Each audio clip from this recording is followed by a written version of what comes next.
จำนวนเงินนี่เนาะเป็นเงินของแม่น้องแล้วก็แม่วงให้บ่าวพามีเนาะจำนวน200 ยูโรจำนวนนี้แม่ลูกได้ซื้อดินบล็อกเนาะจำนวน1,000 ก้อนพอแล้วเนาะดินบล็อกบ่าวพามีตอนนี้พี่น้องขอบบุญขอบคุณหลายๆเด้อเนาะทางแม่น้องแล้วก็แม่วงพี่น้องเพิ่นให้มา200 ยูโรกับ4 ล้านกว่าพอดีบ่าวพามีกะซื้อบล็อกเลยพี่น้องคันซื้อกินมันกะสิอิ่มท้องโซข้าวเนาะคันเฮาซื้อแบบซี่ก็เฮาก็ได้เฮือนพี่น้อง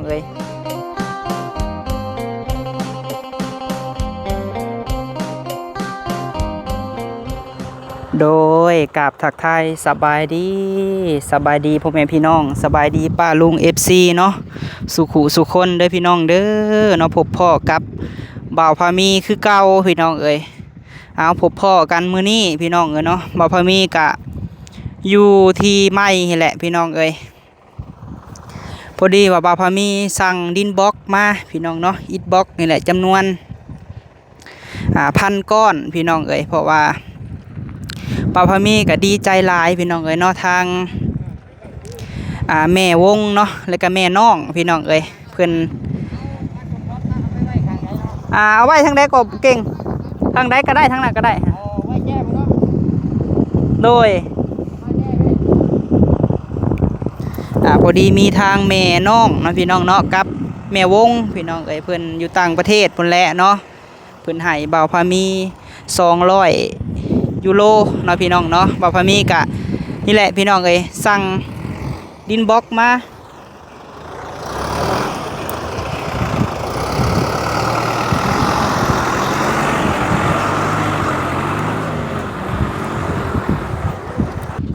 โดย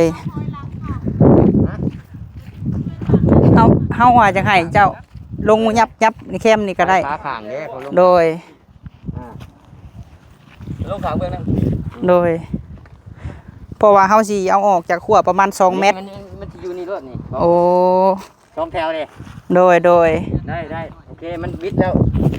มันเขาเห็นนี่มันวิดแล้วนี่แต่ว่าบติดดอกหัวนะโดย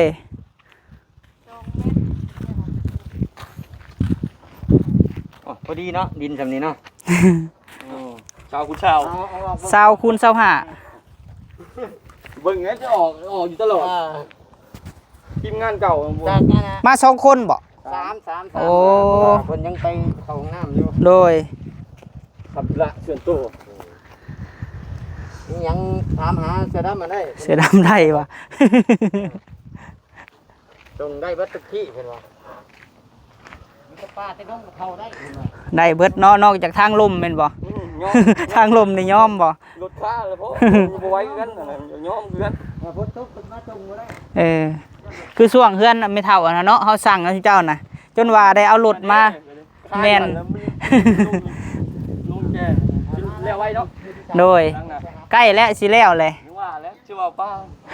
เอาเดียวนี่คือยังตัวนี้3 เดือนยังตัวนี้อีกบาทนี่ฮะเฮ้นี่ตัวตั้งเสานี่อีกเดือนนึงพอดีสำเร็จรูปอีกจักหลังนี่ตัวนั่นตัวนี้โดย2ตัวนั่นพอดี3ทั้งตัวนี้โดย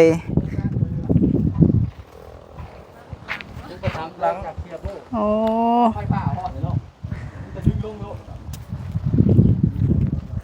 ดินบล็อกพี่น้องเนาะ1,000 ก้อน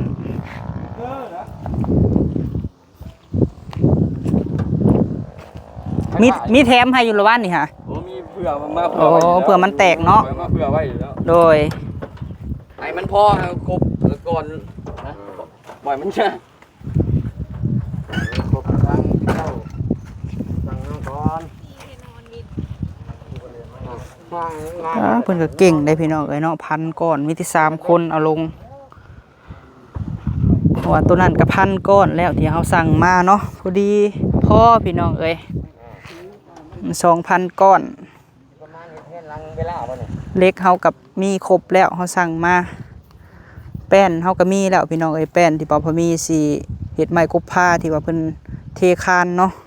เฮ็ดแบบนั่นแหละ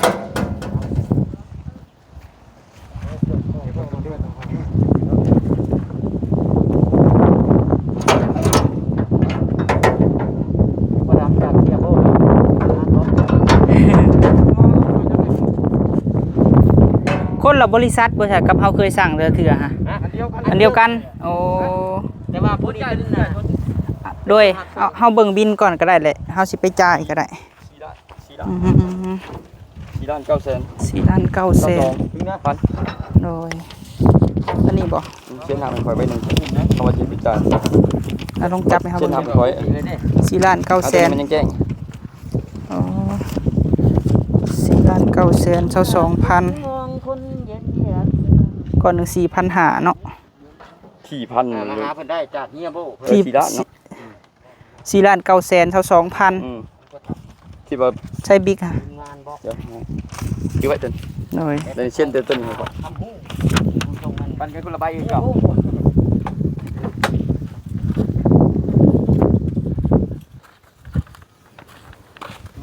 เห็นบอกเขาเฮียโบบ้านนั่งเดินข้าประจำเลยเพิ่นเป็นเฮียโบเคยเอาบ่อนได้เอา เขาบอกไม่ก็อยู่อยากหัวปูเดี๋ยวมันจะเจอ นี่เส้นแล้วพี่น้องเอ้ย4 ล้าน 9 แสน22,000 เอาอันมาข้างนี่ ลุงครับเลยเป็นคนใหม่ บ่มีกุ๊กไม้เลยยังว่าแถวนี้นะ เขายังบ่อยากเห็นเขาก็มาปลูกตรงใหม่ก่อน แม่น ให้สิแพงเนาะ อันนี้จะเป็น ไฟค่ะบ่2สายอัน5ล้าน5 4สายนั่น7ล้าน5 ลงเขาเลื่อนเลยน้ำเดี๋ยวนี้ก็เติบบ่มาจอ น้ำเฮานี่25เมตร25ของเฮานี่ ชื่อว่าชุ้งเดี๋ยวนี้เนาะ เออ นู้นเลยมันลงมาบุกว่าเลยเนาะ แม่นบึงหวะบ้านดงบักยางแถวนี้ เลยว่าแล้ว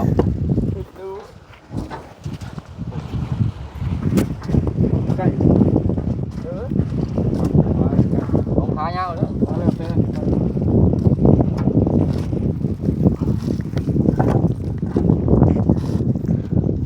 พอดีแล้วบัดเพิ่นอันเฮือนเนาะเพิ่นก็จับใส่เลย น้ำบอกนี่มาตรฐาน โดย แข็งแกร่งกินลูกกระโบแตก ลงก็บ่แตกว่า มุนอุ้ยปุ้ยกระถึกตัวอ่อนหัวเละจะเอาตัวแข็งหรือวะดื้อเอาตัวอ่อนโปรโมทเด้ขายของนี่ดึกก็เงย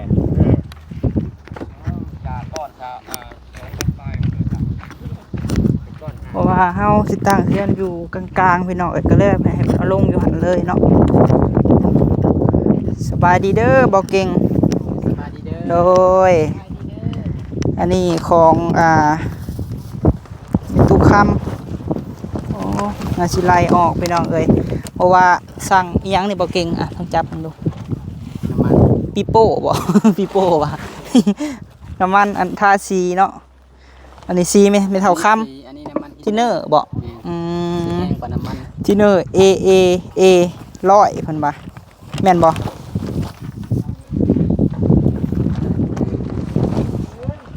อันนี้หั่นอีหยังอันนี้สีไม้เนาะเพราะว่าสร้างมันบ่เข้มข้นปานใดตัวนั้นน่ะมันอันนั้นก็เลยว่าซื้อตัวนี้มาอีกพี่น้องเอ้ย122,000122,000กับอะไรนี่เบิ่งดูตัวนี้ราคาเท่าไหร่จับเบิ่งดู30,000บ่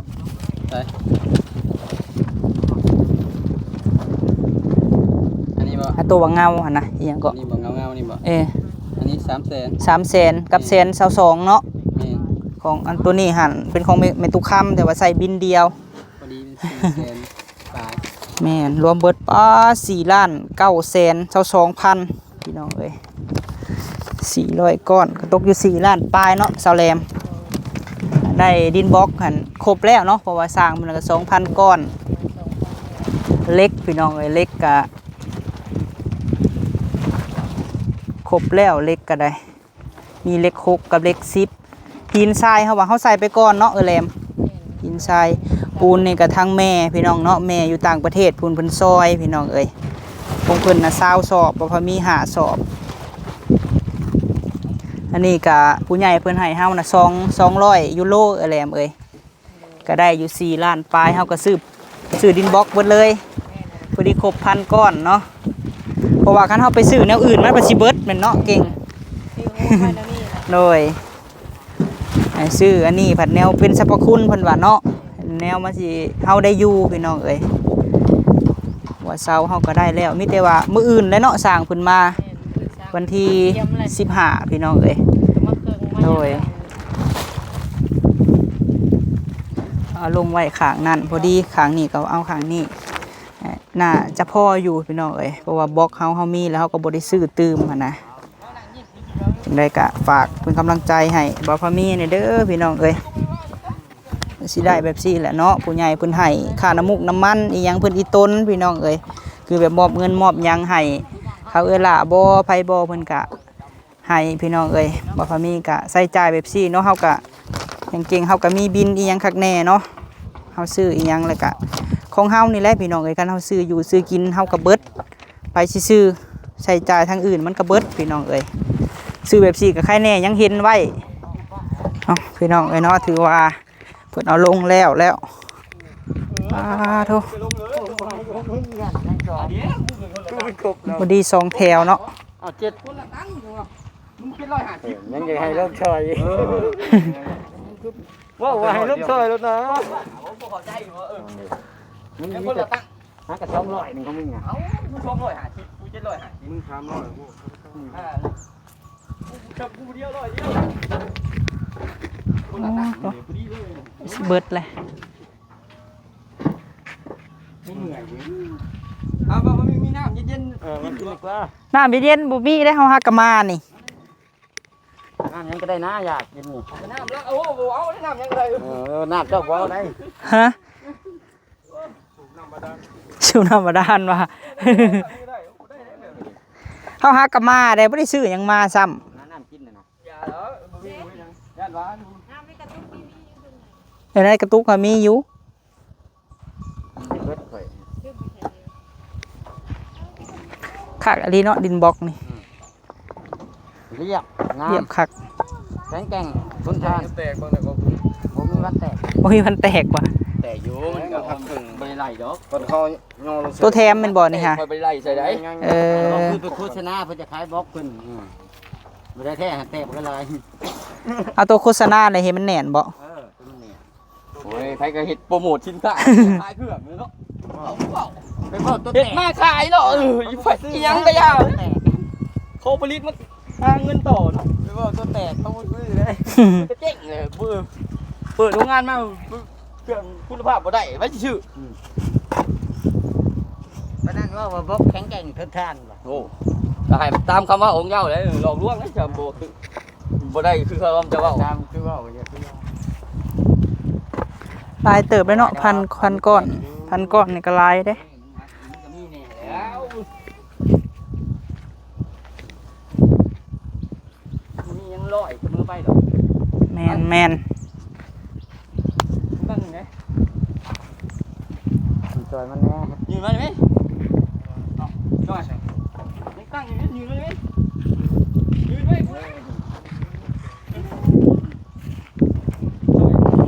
หินทรายนี่บ่พอมีบ่ได้ซื้อบ่ตื้มดอกพี่น้องเอ้ยเพราะว่ายังมีอยู่เนาะใส่ตัวเก่าให้มันเบิดก่อนเพราะว่าเฮาซื้อมื้อนั้นก็ล้าน700,000พุ่นแหละพี่น้องเอ้ยเด็กบ่พอมีก็ได้แล้วพี่น้องเอ้ยน้องเคยได้มานอนเฝ้าให้ก็ได้น้องเคยกับน้องสาวขอบคุณหลายๆผ่านคลิปเลยพี่น้องเอ้ยทางดองแรมพร้อมเนาะซอยจนว่าพี่น้องเอ้ยดองก็ได้มาเฝ้าอยู่ตลอดเนาะโดย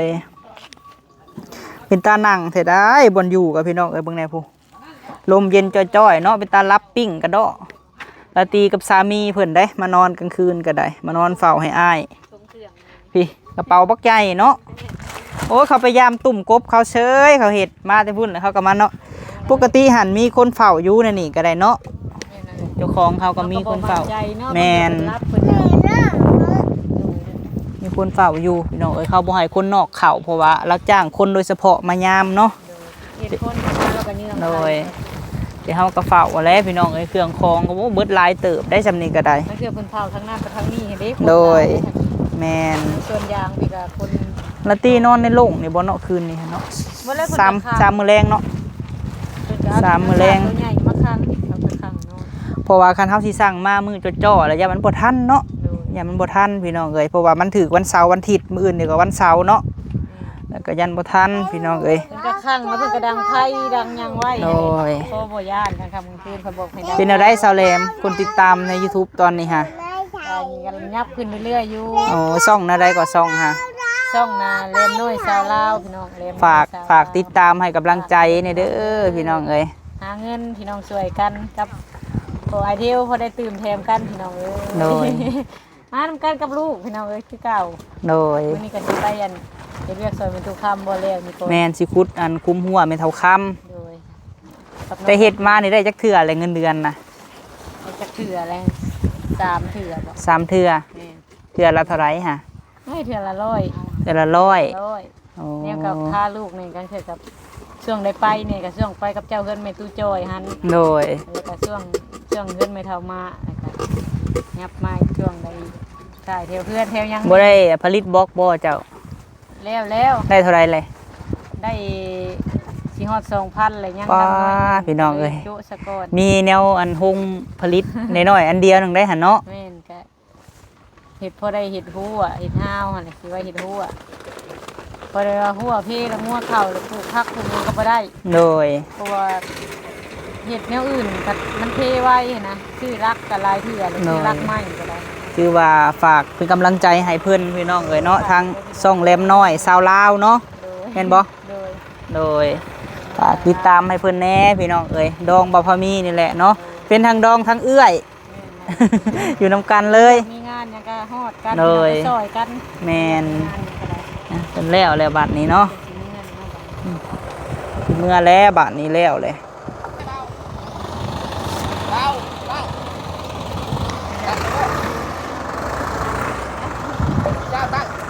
โดยขอบใจ1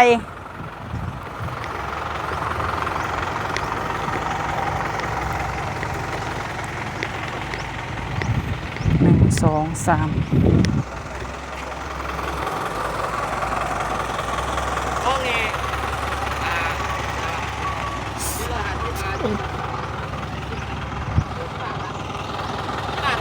โดยก็สิประมาณพันปลายๆพู้นแหละเนาะพันปลายๆพู้นแหละนี่เนาะโดยขอบใจหลายๆเด้อก็สิประมาณพันกว่าพู้นแหละพี่น้องเอ้ยบ่แม่นแต่พันนิดๆได้เนาะประมาณพันปลายพู้นแหละอีกมื้อนี้เนาะพันกว่าก้อนพี่น้องเอ้ยพอดีพอแล้วเนาะดินบล็อกเป่าพามีตอนนี้พี่น้องเอ้ยขอบบุญขอบคุณหลายๆเด้อเนาะทางแม่น้องแล้วก็แม่วงพี่น้องเอ้ยเพิ่นให้มา200ยูโรก็4ล้านกว่าพอดีบ่พอมีก็ซื้อบล็อกเลยพี่น้องเอ้ยคันซื้อกินมันก็สิอิ่มท้องโซข้าวเนาะคันเฮาซื้อแบบซี่ก็เฮาก็ได้เฮือนพี่น้องเอ้ยโดยเนาะพี่น้องเนาะถือว่าบ่พอมีก็จังใดบ่พอมีก็ดีใจหลายพี่น้องเอ้ยเนาะที่ว่าแม่ทางแม่น้องเนาะแล้วก็แม่วงเพิ่นเมตตาสงสารครอบครัวบ่าวพามีพี่น้องเอ้ยแล้วก็ทุกคนเนาะแถวนี้แหละพี่น้องเอ้ยที่ว่าแม่เพิ่นให้บ่าวพามีมอบเงินให้พี่น้องเอ้ยถือว่าทั้งหมดทั้งมวลที่ว่าแม่น้องแล้วก็แม่วงฝากมาให้ไปอันมอบให้ไผบ่าวพามีก็จดไว้เบิดเลยเนาะพี่น้องเนาะโดยทางแม่น้องเนาะแล้วก็แม่วงเพิ่นให้บ่าวพามีคนละ100ยูโรเด้อพี่น้องเด้อเนาะรวมทั้ง2ท่านก็คือผู้ดี200พี่น้องเอ้ยโดยเนาะบ่าวพามีกะเบิ่งก่อนพี่น้องเอ้ย200เนาะยูโรที่ว่าแม่ทั้งสองมอบให้ลูกก็ได้อยู่4,920,000กีบเด้อเนาะโดย200ยูโรก็ได้อยู่4ล้านเท่าไหร่ก็4,920,000เนาะจำนวนเงินนี้เนาะเป็นเงินของแม่น้องแล้วก็แม่วงให้บ่าวพามีเนาะจำนวน200ยูโรจำนวนนี้แม่ลูกได้ซื้อดินบล็อกเนาะจำนวน1,000 ก้อนเนาะก็รวมเบิดกับ4ล้านปลายเนาะจำนวนนี้ที่ว่าแม่ซอยลูกเนาะลูกก็สามารถต่อยอดเนาะถือว่า สิใส่จ่ายซื้อดินบล็อกเนาะสิไปจ่ายค่าดินบล็อกจำนวนนี้เนาะโดยจังใดก็ลูกพามีก็ต้องขอกราบขอบุญขอบคุณทางแม่น้องกับแม่วงหลายๆเด้อเนาะที่ว่าเมตตาสงสารบ่าวพามีเนาะก็ขอให้แม่ทั้งสองอยู่ดีมีแฮงพ่อแต่ความสุขความเจริญเด้อแม่เด้อเนาะสุขกายสบายใจ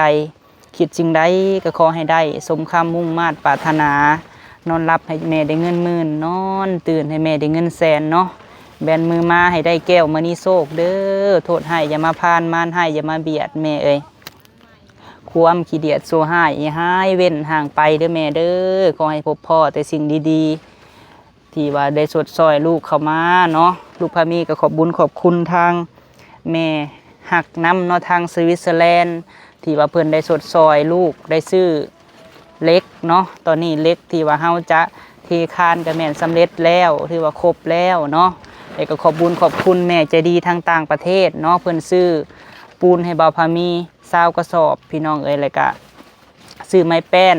14แผ่นมาปูตูบเนาะแล้วก็ขอบบุญขอบคุณแม่ใจดีอยู่ทางต่างประเทศเด้อแม่หักอีกท่านเนาะเพิ่นได้ซื้อเสาเฮือนให้แล้วก็ซื้อดินบล็อกผ่านมานี่เนาะก็ขอบุญขอบคุณให้แม่อยู่ดีมีแฮงรวมทั้งพ่อวงกับแม่เล่นพร้อมเนาะก็ขอให้แม่ทุกท่านที่ว่าหักแพงลูกชายผู้นี้รวมทั้งแม่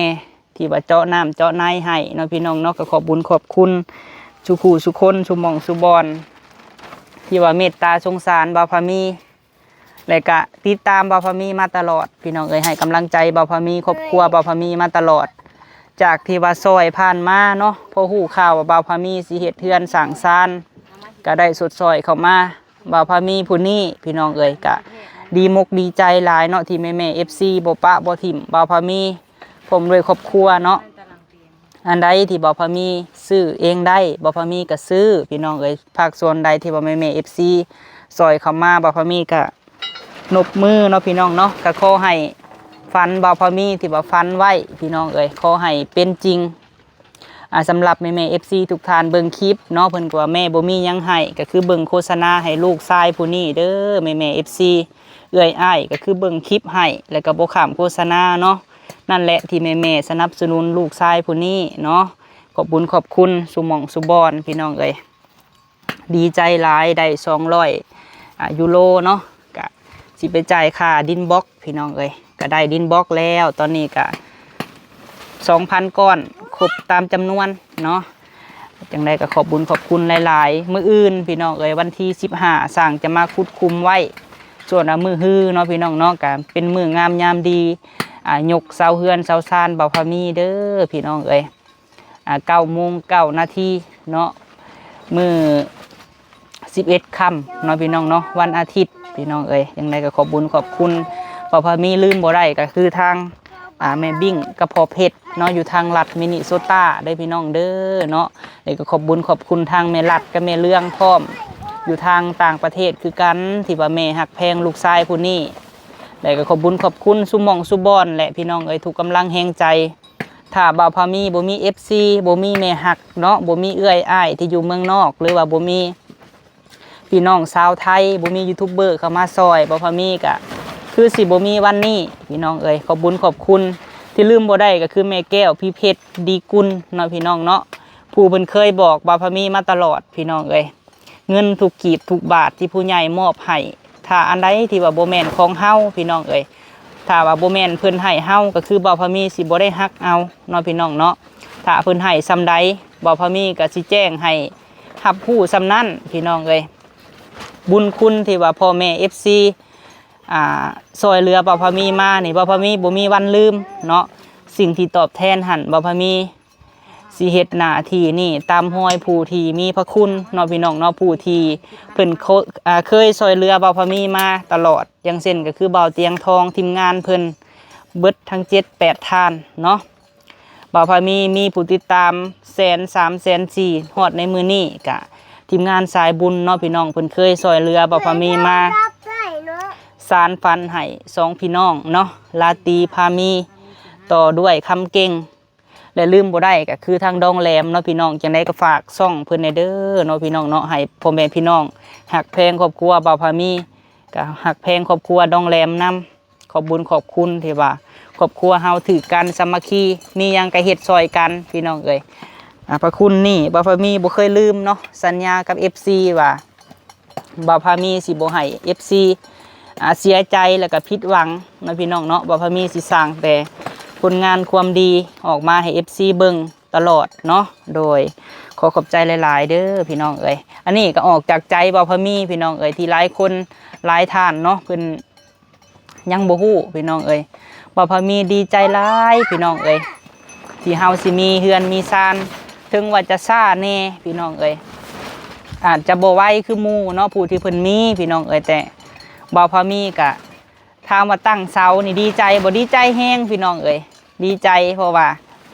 ความฝันเนาะความฝันบ่าวพามีแหละเพราะว่าตั้งแต่เฮ็ดมาก็คือพี่น้องฮู้พี่น้องเอ้ยบ่าวพามีซื้อรถเว็บไทยเนาะตะกี้ก็ขี่รถสีแดงแต่ก่อนหั่นพี่น้องเอ้ยที่ว่าให้อันทางน้องนางน่ะเนาะดีใจรถนี่หั่น53,000พี่น้องเอ้ยบ่าวพามีซื้อแล้วก็ได้คือบ่าวพามีแจ้งไปหั่นแหละพี่น้องเอ้ยขอบบุญขอบคุณหลายๆวันนี้เฮาก็สิมีน้ำมีในใช้พี่น้องเอ้ยสะดวกสบายการไปกันมามีน้ำพื้นไฟมันก็สะดวกสบายเพราะว่าอนาคตเพิ่นก็จะปูทางเป็นหินบดเนาะพี่น้องเนาะแล้วก็โซลาร์เซลล์เพิ่นสิใส่ทุกเส้นทางในหมู่บ้านอันจัดสรรนี่แหละพี่น้องเอ้ยดีใจเฮาก็สู้ต่อไปพี่น้องเอ้ยเฮ็ดแต่คุณงามความดีเนาะแม่ๆ FC ก็โทรมาบอกพี่น้องเอ้ยแต่ว่าเฮาเฮ็ดในสิ่งที่มันดีเนาะซื้อกินบ่หมดขดกินบ่นานคำนี้พี่น้องเอ้ยมันแบบบ่าวพามียังจำตลอดแม่ที่ว่าเพิ่นซื้อแม่แก้วพิเพชรดีกุลเนาะเริ่มแรกมันเพิ่นผ่านทั้งเบาต้าเบาแซนนี่แหละพี่น้องเอ้ยซื้อแป้นให้บ่าวพามีบ่เคยลืมเนาะผู้ที่ซอยลืมบ่ได้ก็ทั้งแม่บุญทวีที่ว่าบ่าวพามีหักแพงตลอดเนาะแล้วก็คือพี่ละไมพี่น้องเอ้ยระลึกถึงบุญคุณเพิ่นตลอดบ่าวพามีบ่เคยลืมพี่น้องเอ้ยก็อยากเห็นหน้าเพิ่นเนาะคือแม่บุญทวีกับพี่น้องเพิ่นเคยสดซอยบ่าวพามีผ่านมาหั่นบ่เคยลืมเนาะผู้ที่เพิ่นมีพระคุณต่อเฮาถึงว่าจะผ่านมา 2-3 ปีแล้วเฮาก็ยังบ่ลืมพี่น้องเอ้ยพระคุณเพิ่นที่เพิ่นว่ามีต่อบ่าวพามีแล้วก็มีต่อครอบครัวเนาะหักแพงมาตลอดมาฮอดปัจจุบันนี้เพิ่นฮู้ข่าวว่าเฮามีดินเฮ็ดเฮือนเพิ่นก็ยังซอยพี่น้องเอ้ยก็ขอบบุญขอบคุณมีแต่มือ10 นิ้วนี่แหละพี่น้องเนาะกล่าวคำขอบบุญขอบคุณ FC เนาะโดยไปสำหรับคลิปนี้พี่น้องเอ้ยบ่าวพามีสิได้ไปจ่ายค่าอันนี้ก่อนเนาะเพราะว่ากินนี่ยังบ่ทันออกคลิปพี่น้องเอ้ยตัวจำนวนเงินนี่เนาะโดยไปสำหรับคลิปนี้พี่น้องเอ้ยพบพ่อคลิปหน้าเด้อเนาะสบายดีพี่น้อง